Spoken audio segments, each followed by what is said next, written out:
Right. Well, you can even just remember. Is after I just said I'm not going to talk about it, but Yeah. you can just remember that. Okay. Essentially, it's just and it goes in this direction. So J cross K is I, and K cross I is J, and then the fact that this is called antisymmetric, which means that J cross I is negative K. Oh. So therefore, now you have. I mean, you could write down all 6 or whatever possibilities, but you could just remember that it just goes in this order and forward. Okay. It's positive, and then backward is negative, and then it's just cyclic. Sweet. So anyway, that's pretty much. And again, like of course, you could do the formula for cross product, but I doubt you'd need to. That would be a really annoying calculation to have to do on a test. So you'd probably have something like this if you have it at all. Mm-hmm. But anyway, okay. So what did you say? Oh, pulleys, Like right? pulley. Yeah. So like this.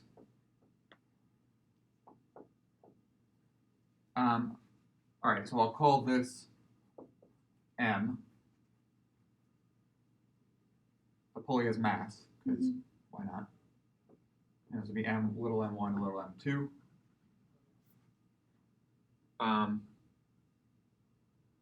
And, okay, and then they just say, well,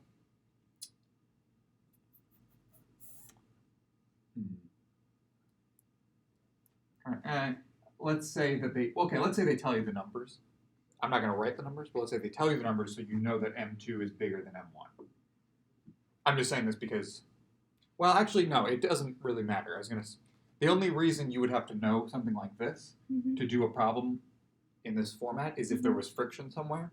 Now, the way I drew it doesn't have friction, but if we had something like this, now this would be, I don't think you've had any problems that look like this, but in like when I took physics, they had problems like this because they were more annoying.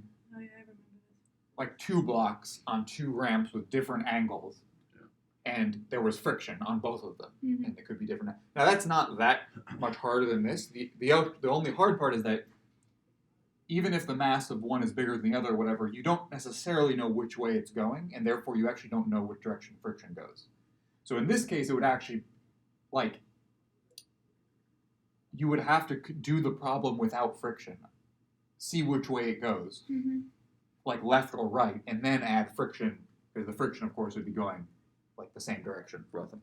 So this one would be hard because we have friction. Now, A, there's no friction here, and B, actually that's it, just A. There's no friction here. So we don't have to worry about it. And also, in most cases, like if you had the problem from the other day, where you have a block like this, this is kind of like this, but of course it is obvious because there's nothing, it can't possibly go to the left, right? So again, even if there's friction here, it still is fine. We still know how to do it. And in this case, also, if there was friction up here, whatever, if they give you the numbers, you could tell which way it goes. Also, you just know that whatever's heavier, yeah, I mean, that's it. You have to know whichever's heavier, just it goes that way. We can't actually sort of solve it with friction without them telling you that, because we actually wouldn't know what direction to put. Like, it actually would change the problem. Anyway, so let's say that's true. Now, again, there's no friction here. So I'll say there's no friction because it would just add one more torque anyway, and it would just make the answer look less interesting, I think. So, and because of this now because of the pulley's mass, we're going to say that there's 2 tensions. Doesn't have to this doesn't have to be friction, but we will say that the moment of inertia of the pulley is 1/2 m r squared because it's a cylinder. R, like that. I'm trying to think of like a way that they could make it a little harder, because this is kind of, they always do this, but like they always do this because it's sort of true. Like they wouldn't do like, what if the pulley was a sphere? Because that would be, you wouldn't make it a sphere. So I don't know. Anyway, so let's just do this. Of course, you would know if they did say it was a sphere or whatever. You just look up. He would tell you. You wouldn't have to figure out what I is. Yeah, they would tell you. You should probably remember what it is for a cylinder or a disc, which is the same thing, which is this. And you should probably remember it for a hoop, which is just mr squared.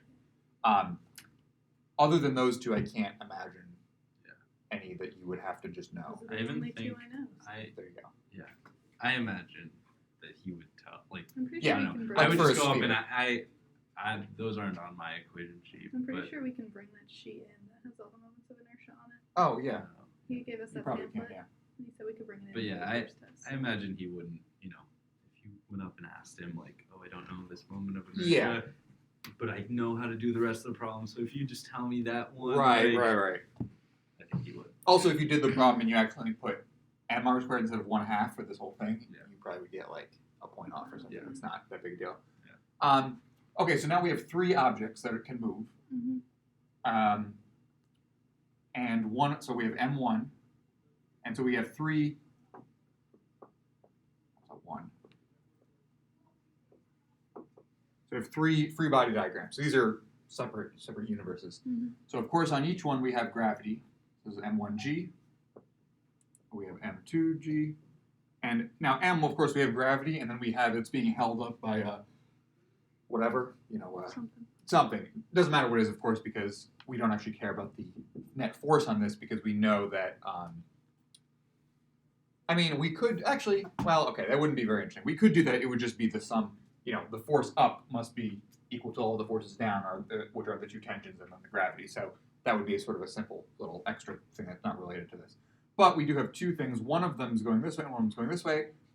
This one is, there's 2 torques now, so we're not adding the actual forces, we're adding the torques. So we have a torque here, so this is T1. Sorry, this is T1, this is T2. And so, okay, that's fine. And they're both at a radius r from the center. Okay, and then I didn't finish. So we also have force up, T1, force up here, T2. And there we go. So this should be all the forces on these 2 and the torques on this one. Mm-hmm. And now we just, because essentially as soon as we do a free body diagram, you're going to have to do the what do you call it, Newton's second law. Mm-hmm. The sum of the forces here is M1A equals, and now we add up the forces, and let's call, if I said M2 is bigger, let's just say it's going this way to the right. So I'll call T1 positive and M1G negative. So positive is going to go like to the right. Okay, and that's this one. So we have one equation. This one is going to be M2A is the sum of the forces, which is now M2G is going to be positive because it's going to the right. Right. And now this one will be, now remember we can't, remember not to add up the forces, we're adding up the torques. And the sum of the torque should be I alpha, which is equal to RT2 minus RT1.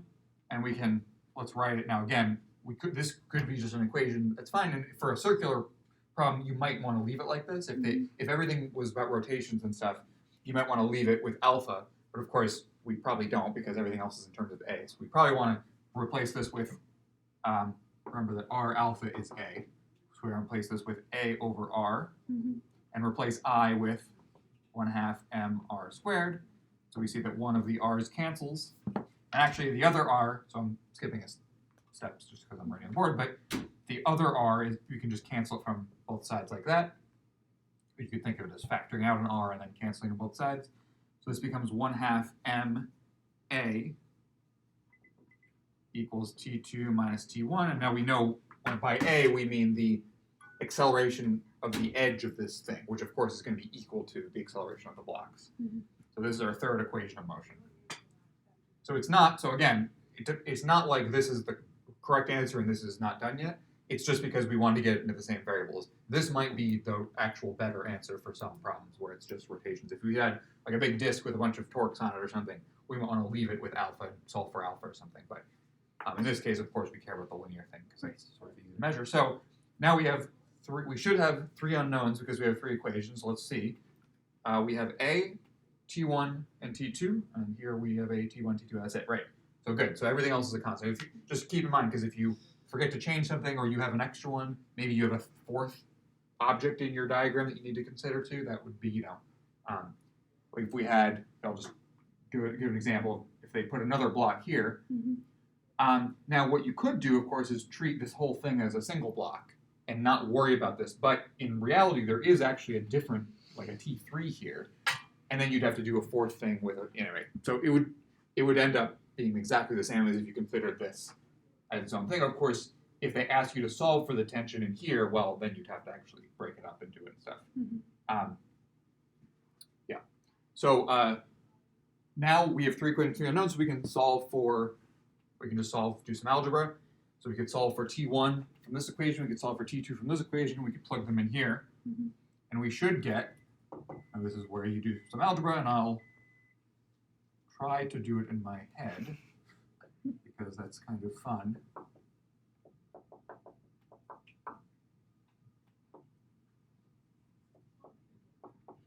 All right. Now, hopefully, the only reason I can do this in my head is because I've done this many times. I was gonna say, all right. And we did it yesterday. Well, we didn't do this one, but we did a similar one yesterday. So I believe that's correct. And we can check the limits, which is a little bit circular because that's how I figured it out. But let's pretend that we actually did it. The limits are, let's actually think of it in terms of a equals f over m. That's sort of another, whenever we have an acceleration with a numerator and denominator, we can usually think of it in terms of f over m or something, where some force, all the forces are on top and all the inertias are on the bottom. Inertia, in this case, means rotational inertia, but also linear inertia. So like what's slowing it down is that it has to move all these masses, m1 and m2, and has to move the pulley's mass, but like not the whole thing, because as I said before, it's like if it was a disk, you'd have to move the whole thing, and if it was a disk, you'd get m, and then that would just be m, because you're sort of also moving the whole mass. Right. But because it's a disk, some of the masses, as I said, so anyway. And then the forces, well, the force is, now if I expand this out, it's like m2g minus m1g, and that's because all the forces in the positive direction are m2g, it's just gravity, and the forces going the other way are m1g, so there's a minus sign here. And let's see. Well, it's a little bit hard to see. The reason that you get a minus sign on the top is because this has a T2 as a minus and this is a T as a plus. And so when you put them together, like in other words, if we forgot to do the right signs, like if we called both directions positive, we would mix that up and we would get a plus sign that would be wrong. So anyway. Well, it would be wrong, but, it wouldn't be wrong because we would just have to make sure that in one of the cases G is positive and G is negative, and so anyway, it would all work out. But it's very easy to forget about G. So that's why I use the convention of like one way, like that is positive. Yeah.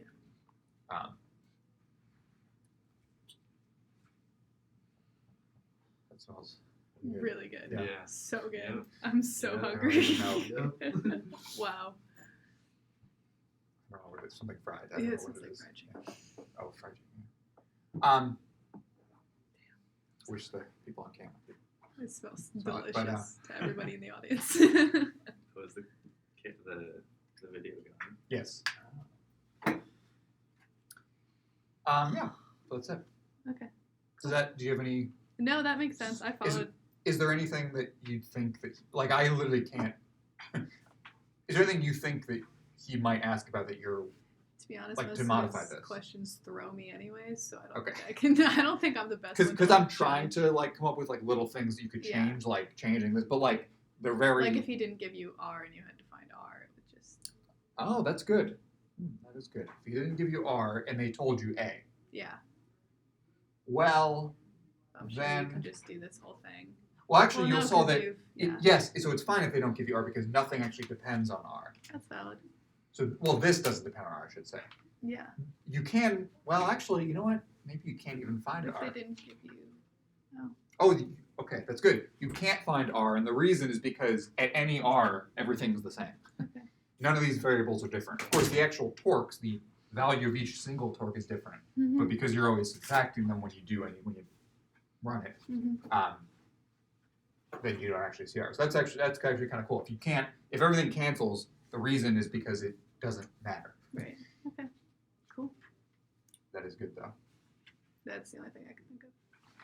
I mean, I suppose they could tell you, suppose the angular acceleration was alpha, and then if you do all this work to find A, you could then solve for R. But they would have to give you alpha, which of course depends on R. So it's, that's where you get the R dependence. But, yeah. Sweet. trying to think of other equations that I've massively. Can we do a deformation problem? 'Cause Yeah, I did not. like something hits the ground and Yeah. deforms by, yeah. So let's say that you have a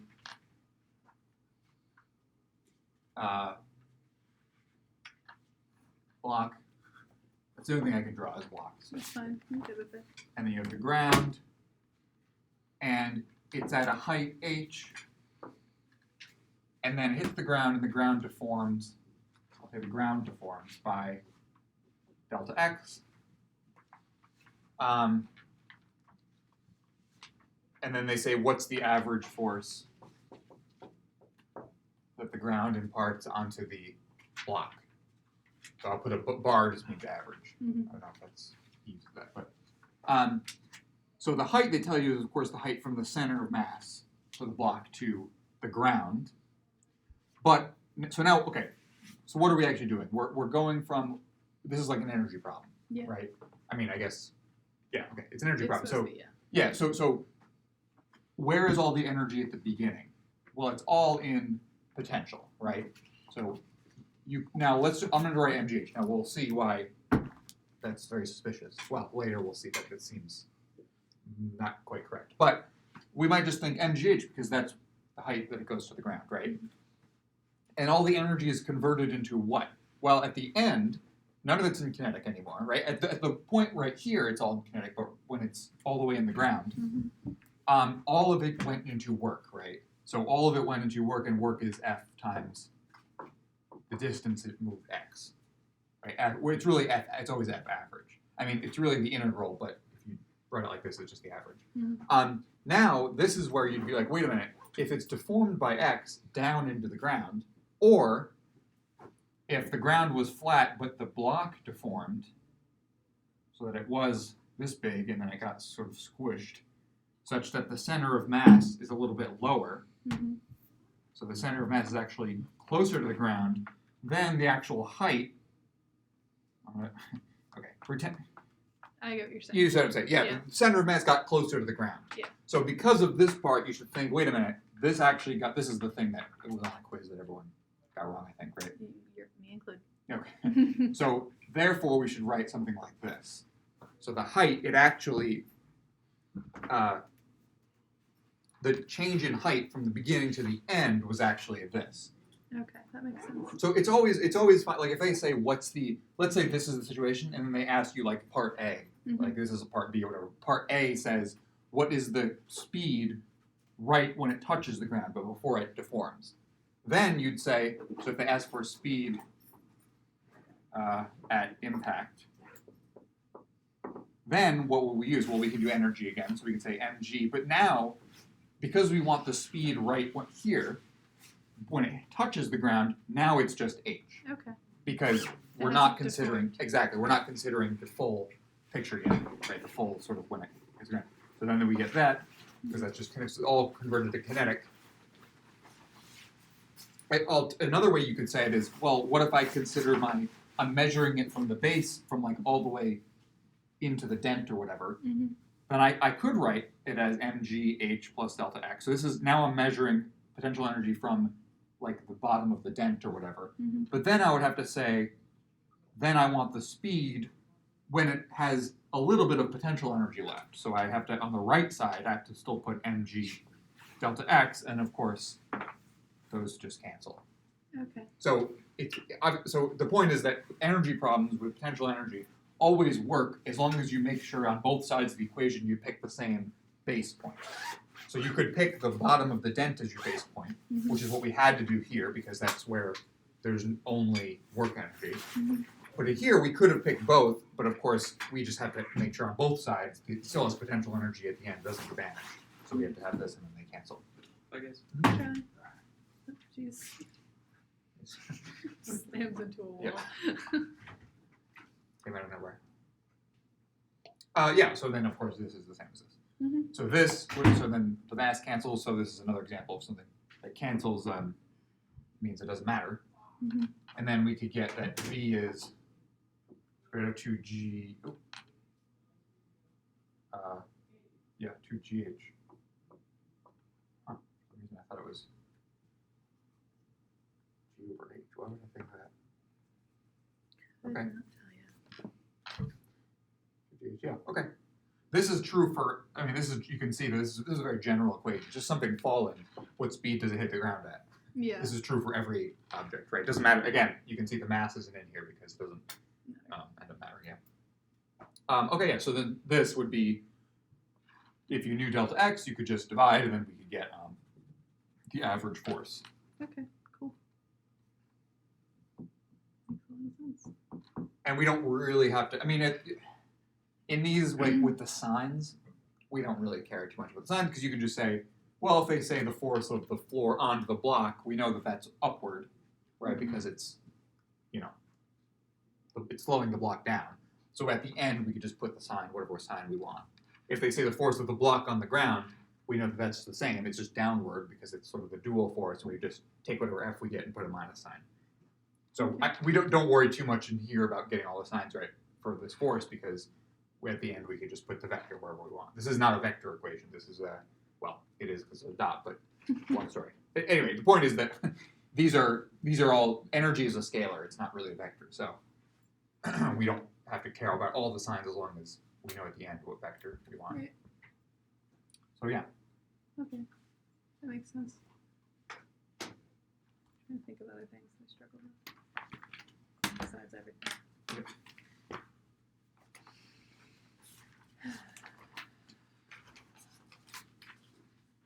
This parallel axis theorem, rolling disk spheres. Mm-hmm.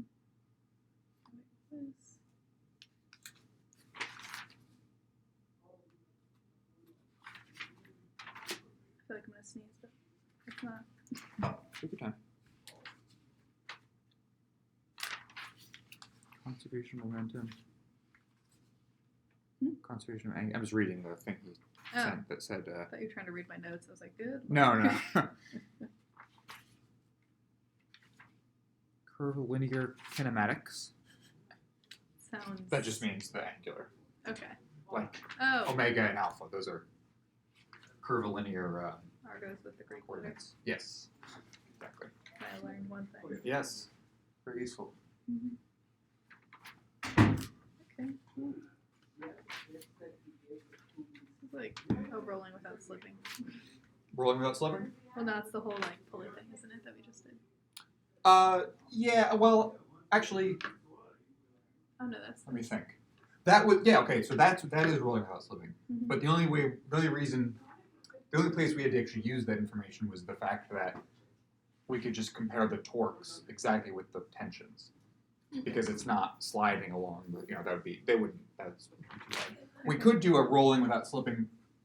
I could just do it real quick. It's not very long. Let's do it.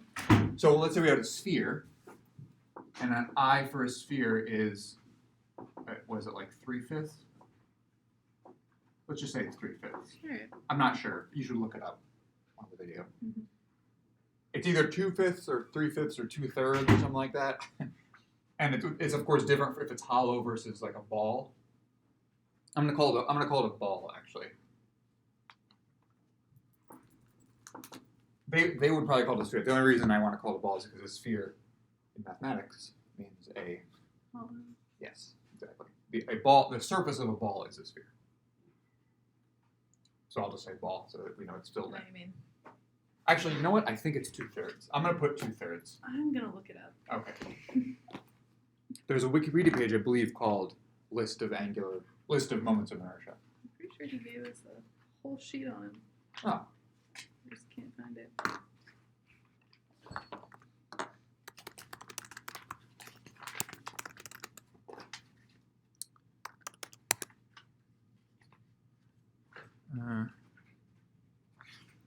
Two-thirds, yeah. There you go. Oh wait, 2/5.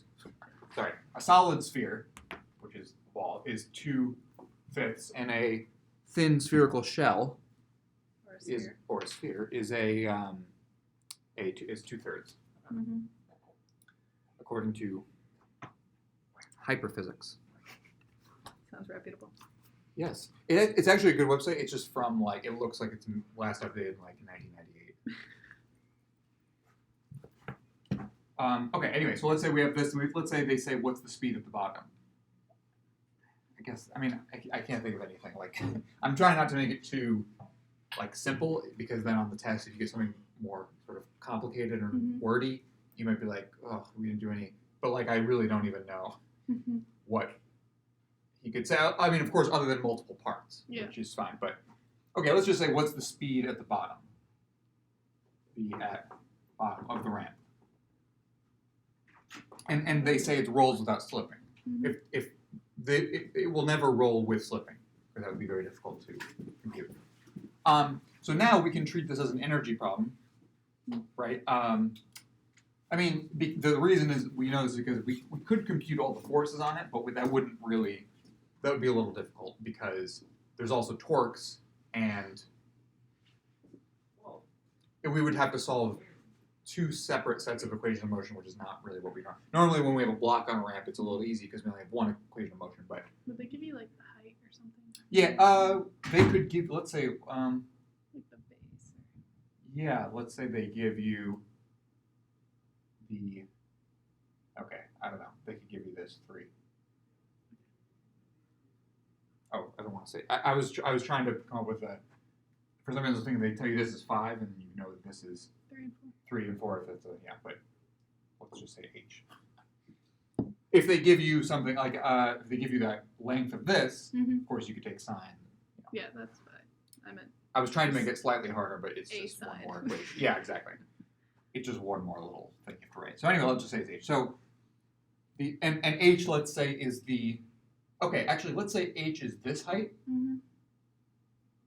and the ball has a radius of R. Oh boy. Right now, this is good. So now it's an energy problem. So at the beginning, where is all the energy? Well, it's just in potential, right? That's sort of, so it's mg.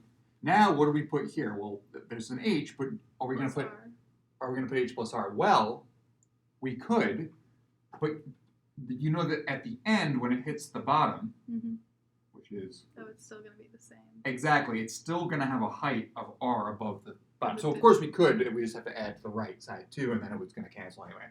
So we can actually just leave it as mgh. Because it didn't deform. Exactly. If it deforms, that'd be really hard. If it deforms, then yes, we would have to add that. But basically, it's the change in height of the center of mass. Okay. And the change in height of the center of mass is it goes from h plus r to r, which the difference is h. So. Okay. And then on the right side, we're going to put the where is all the energy now? Well, it's only in kinetic. So we can write one equation for kinetic, 1/2 m. Sorry, it's capital M. V squared, okay? But, of course, it's not just, if they told us it rolls without slipping, it's not just linear. This is linear kinetic energy. We also have, it's basically moving plus rolling. Rolling is like moving plus spinning. Okay. So here's the moving, but the spinning is going to be therefore 1/2 I alpha squared. That's our, omega squared. This would be the rotational kinetic energy. And now we could fill in 1/2, and now I is 2/5 m r squared. Now omega squared is what? Well, omega, we know r omega is v. That's the... It's v over r. Exactly, so we have v squared over r squared. Now luckily, like normal, we have something that cancels very nicely with the r's. We also see that there's an m in every term. So we can divide both sides by m. And now we get gh equals 1/2 v squared plus, and now the 2's cancel, I guess. We have 1/5 v squared. Look at that. So now, there we go. Now if we want to find v, well, we'd have to do gh is, and now we have to like somehow get these in the same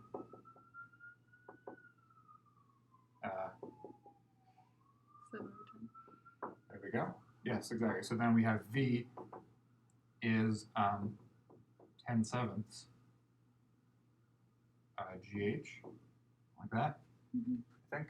So it looks like a weird number, but should be okay. Of course, the 7, the reason that there's a weird fraction like 7 over 10 is only because of the sphere had a weird moment of inertia. If we had a disk or something, actually, so then they could ask you something like, what if you had a disk?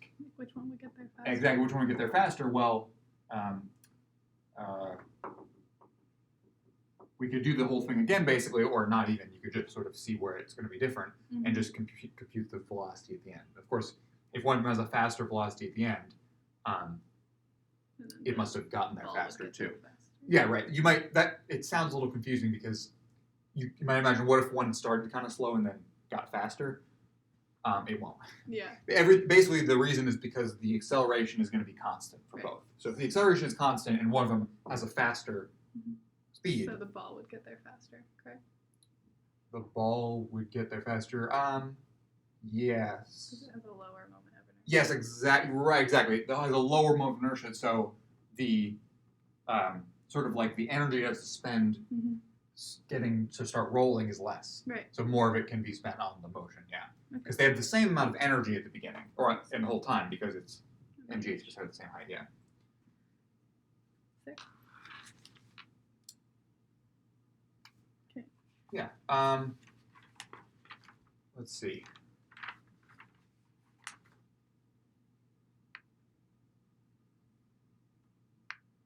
What about here? I can make something up For what? for like a linear / rotational motion problem, Okay.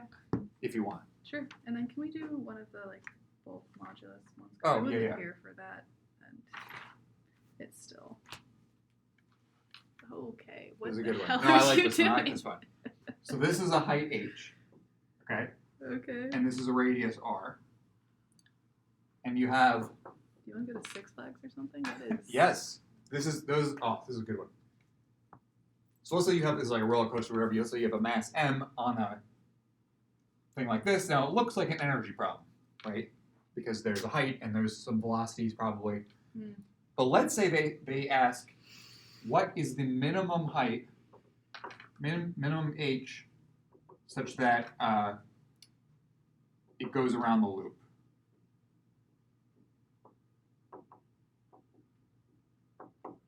Right? Because if you imagine, let's say I started here, well, of course, it's not going to even make it up the loop. So Right. that's out. If it's, let's say, the height of the top of the loop, like this, 2r, Right. you might imagine that would go around the loop, and maybe it does. Let's find out. But it's also possible that Kind of doubt it. it goes here and then just like falls.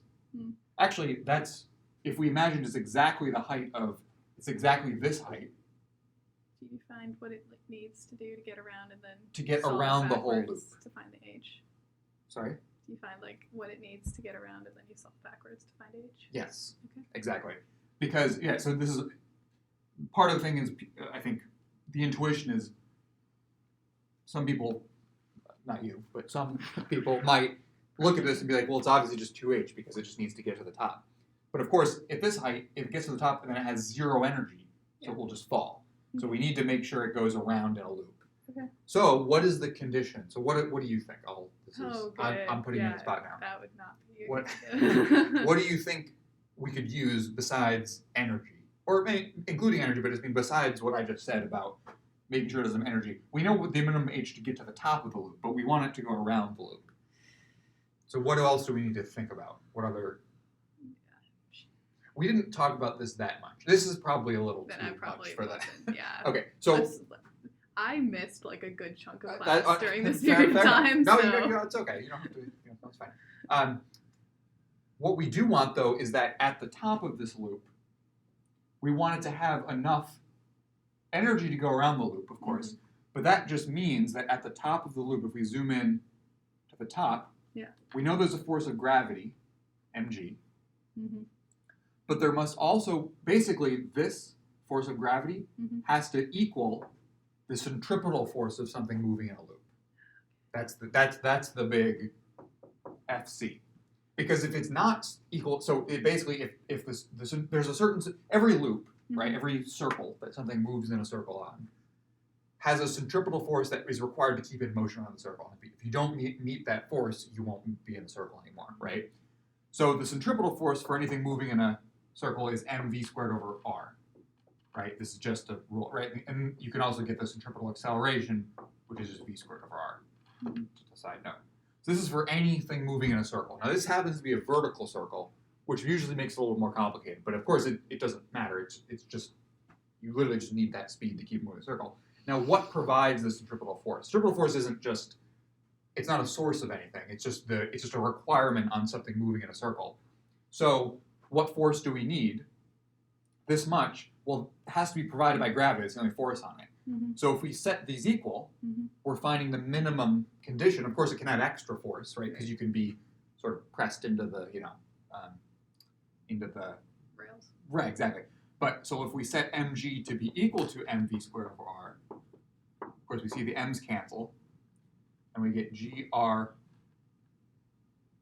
square root of gr is v. Okay, so this is the minimum speed we need, such that gravity is just barely the centripetal force. Oh. So what this means is that the minimum speed we need at this point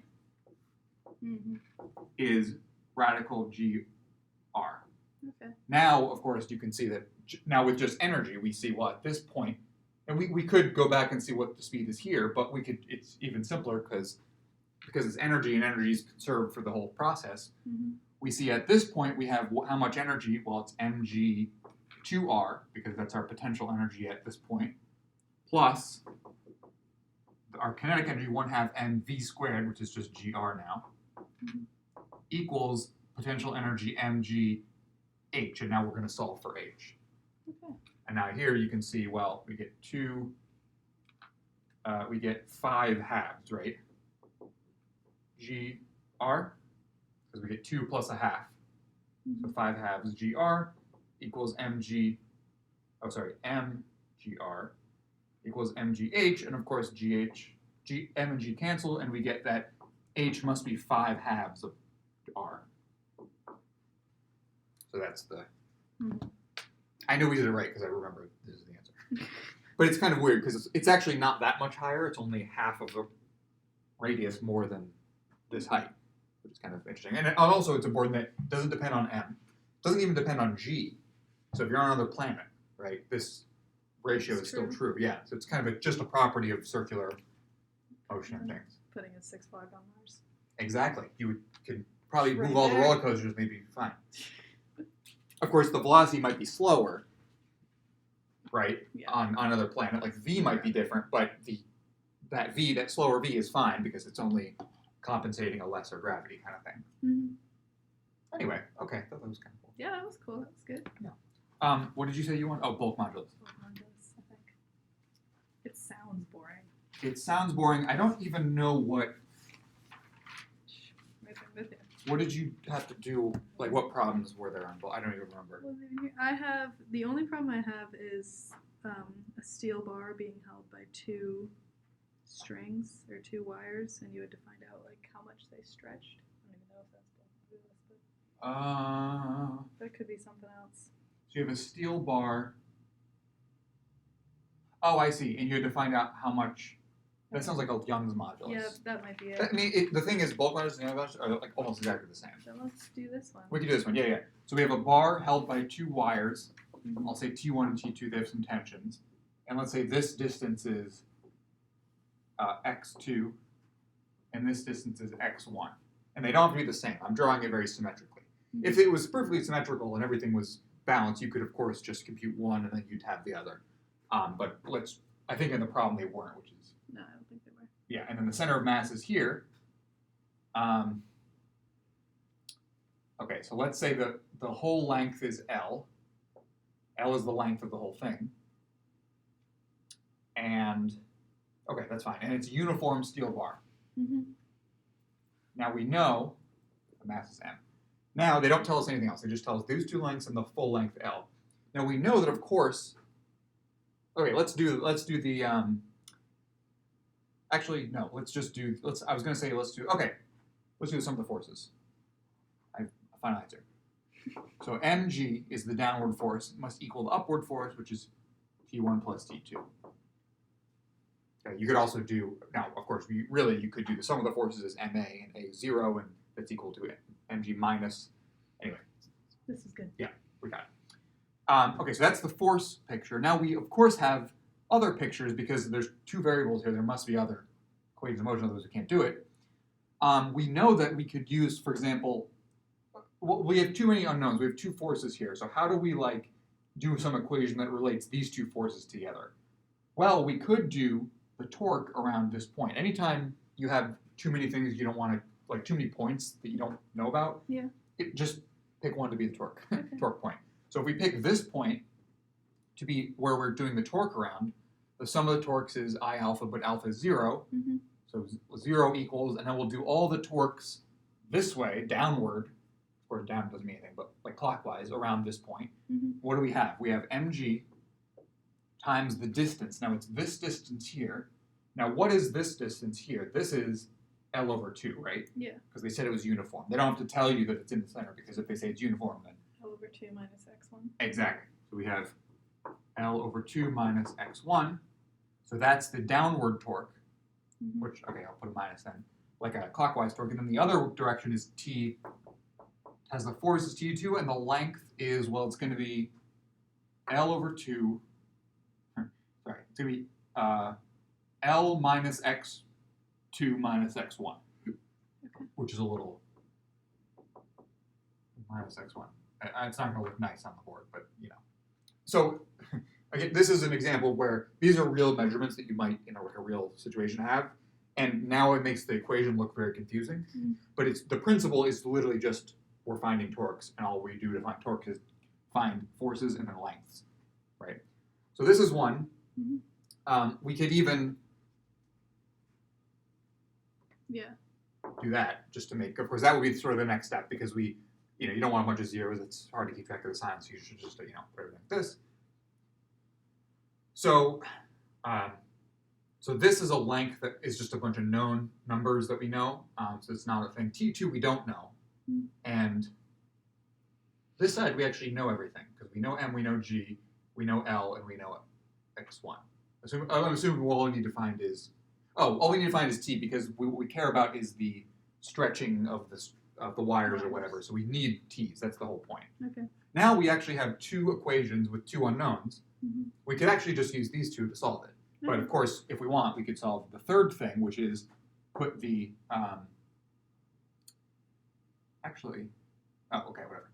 Put the, sorry, I shouldn't say the third thing. There's several third things. We could put the torque point here. Mm-hmm. Let's just do that. The torque point here, okay, well now what are all the torques around this point that are going down? Well, mg is going down, and that's at a distance, so we have mg, and the distance is, L minus x2. L over 2 minus x2. Oh, yeah. Yeah. And then that's balanced by the torque going up, which is T1 times, it's just L minus x1 minus x2 again. Mm-hmm. Good, so now we have this one. Now, of course, now we have too many, which is fine. It's not a bad thing to have too many, but they're redundant. In other words, Yeah. If we use 2, we're going to have everything we need. So, but we could also do, what about the torque around this point? We could totally do that. We would just have T1, one of them's going this way, one of them's going this way, and you'd have the distances, L over 2 minus x1, T1, whatever. You could actually see that okay, never mind. It's a little hard to see. So I don't like that as much. Yes, or we could pick any point, like this point, and add up all the torques. That'd be a little silly, because we're not really saving anything. Right. But we totally could. We would just get torque going up here, and a torque going down here, and they should be balanced. Okay. That's it. So then we have these three equations. Let's just pick 2 of them. This one I'm definitely picking, and then this one, let's say. And now we have, this only has a T2 in it, so we should probably solve, Well, they both only have one tension in them. sorry. Both of your second equations only have one. Oh, tension yes. in them. So, okay, that's a good point. We can't use just these two. Actually, we could. No, we could just use it. Actually, we could just use this by itself. We could just say, we could solve for T1. Mm-hmm. Yeah, okay, sorry. I don't know. Okay.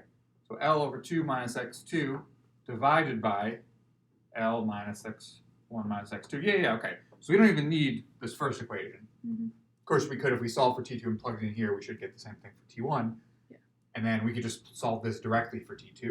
Mm-hmm. And it looks very similar. The same denominator, but the numerator would have a different number here. And there we go. So we get T1, T2. We could plug in all the numbers. We get a number. And now that we have, so what do we want? We want F equals, so the force on a wire is equal to, what is it equal to? The Young's modulus times the something. I'm going to need to look at the equation. I don't remember. Yeah, I was not here. Let's see. Do you have the book? Yeah, I do actually. Oh, yeah, I'll. Thank you. Mm-hmm. Yeah, it's. Oh wait, no, it's I have sigma equals F over A. Sigma equals F over A. Oh. Oh, sorry. Yes, yes. So sigma is. Well, let me look at this. So at some point we need to find the pressure. Sigma. Okay, sigma is the stress, Mm-hmm. and it has units of pressure, which means force over area, which is kind of obvious. And then we have the strain, Mm-hmm. which is going to be delta L over L, which is dimensionless, of course. Mm-hmm. Delta L, therefore, is just the stretch amount. And we also have the definition of the Young's modulus E. I wrote as Y, which is not right anyway, so it's just that. Okay, there we go. So you can, as you can see, the equations in this section are not complicated, they're just very hard to remember. Right. And so this E is the Young's modulus, so if they tell you what the material is, Mm-hmm. then we know E for steel or whatever. Sigma, if we know the cross-sectional area, of course, F, the force on them is just going to be the tensions.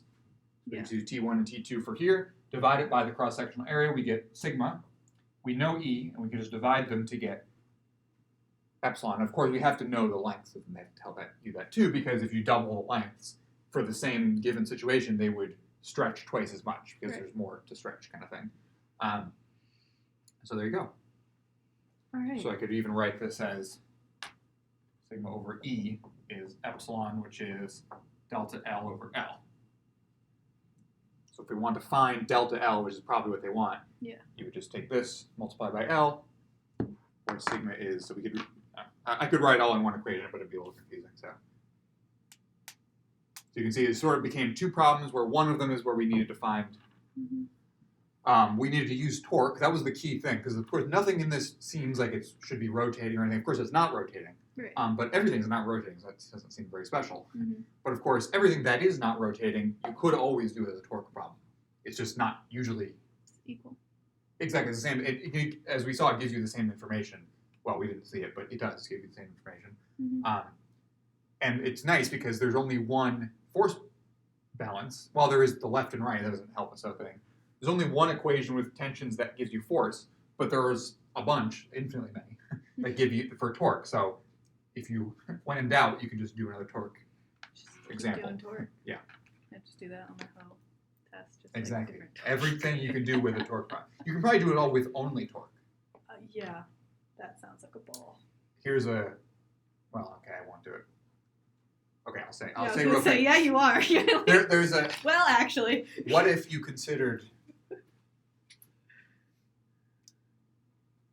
and this doesn't really make a lot of sense. What if you considered the torque of an object, let's say like this beam, if you considered the torque around a point that was infinitely far away, and they all have this length L Mm-hmm. that was infinitely far away, and if it's so far away that the distances between here and that point and here and that point are negligible, they all have the same distance, and then we could cancel them all, and we get a force equation. So perhaps you can think of even forces, even balancing forces is sort of like a torque from a point infinitely far away, such that rotation around the point looks like linear motion. But anyway, Alright. that's a little crazy, so we don't have to. That's actually sort of not, the reason I was hesitating is because it's not really well defined to cancel something that's infinitely far away, so. Yeah. Anyway, ruining the fun again. Mathematics. It's okay. Alright. Let me see if there's anything else. There was like a people on there that could comment and ask questions. Yeah, the annoying thing about that Chat. Blackboard thing was great. It's just that Until it wasn't. it didn't work. Like you Yeah. couldn't see anything on the board. So Yep, that'll do it. there's also a YouTube you could do live video, Oh yeah. but I believe it's also really bad quality. Wouldn't doubt it. So. Alright, then there's springs. Oh yeah, these are harmonics and springs. I think that's okay though. I think that's honestly all I really was confused on. / wasn't here for. I could say one more quick thing about bulk modulus. So E is the Young modulus, of course, but this is a pressure, and this is a deformation of the length. Mm-hmm. So E was, I'm just writing everything I just erased, and this is F over A. But if we had something with a bulk modulus, we could have some kind of pressure, and this is going to be the change in volume of V. So this is the actual equation, I think, for bulk modulus, something like that.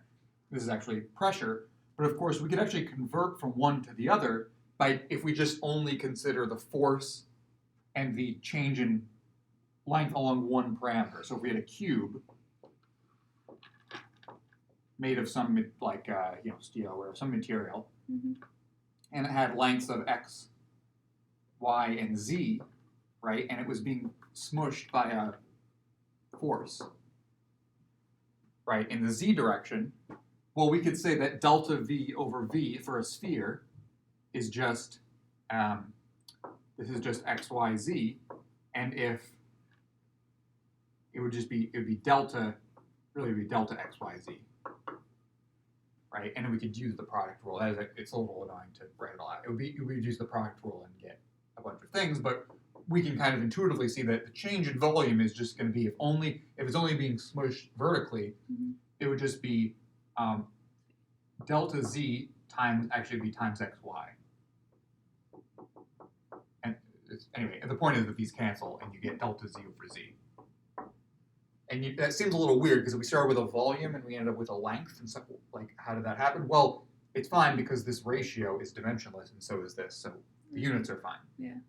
So we get delta z over z. So again, this is the tricky part. One way you could see it is with like the change in volume is going to be this little top pancake layer that gets smushed, and that pancake layer volume is xy times the small height that it, also you could see it with, this is like a derivative type thing, so it's like the product rule, Mm-hmm. xy, anyway, whatever. Any other terms have delta y's or whatever, which are 0.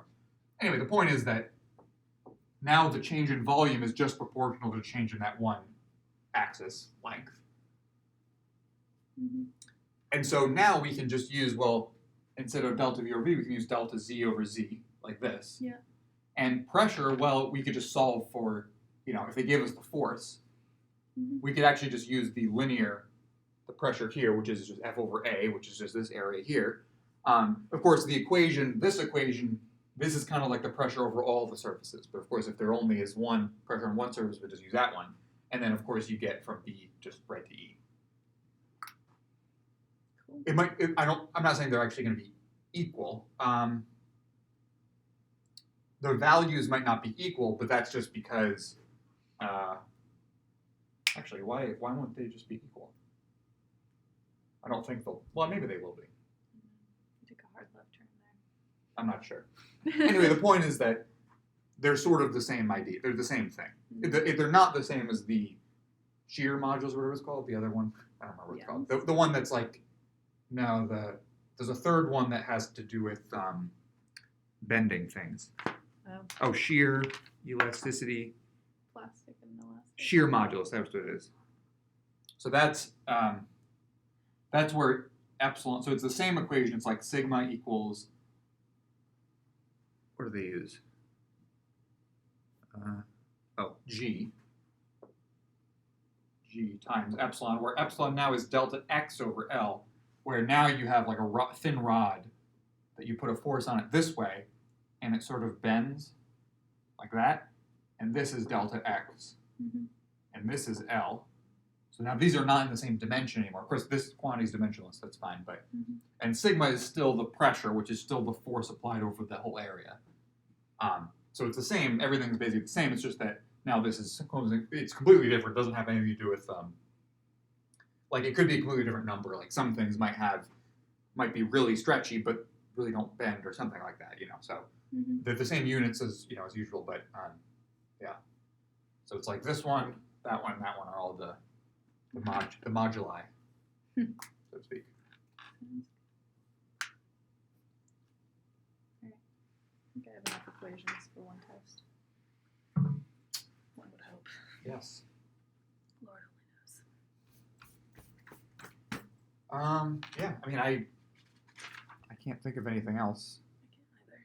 from that email. They all seem sort of things that you've either done very recently or we've done a lot. Is there anything in quantum that I'm like missing? No, I mean basically everything I did on the office hours on. I don't remember what day it was. Saturday? Monday? It might have been a Saturday. I don't Probably remember. Saturday, because I don't think you did Monday. Oh. 'Cause it was Yes, just that's probably Kelsey right. and Oh, okay, yeah. Yes. Whatever you were here. I. Yeah. That I one. was. There was one that's a video from recently that I basically we did the homework kind of thing. Pretty sure it's Saturday. Yeah, and that was essentially all the homework is literally what's on the sheet. It's just those things. So if you remember those, with the power distributed and the number of photons or whatever it is. Yeah. And we talked about it the other day. The one I didn't record, but it's Mhm. we talked about the same things with same ideas. So. Cool. All right. All right. That's it. And cut.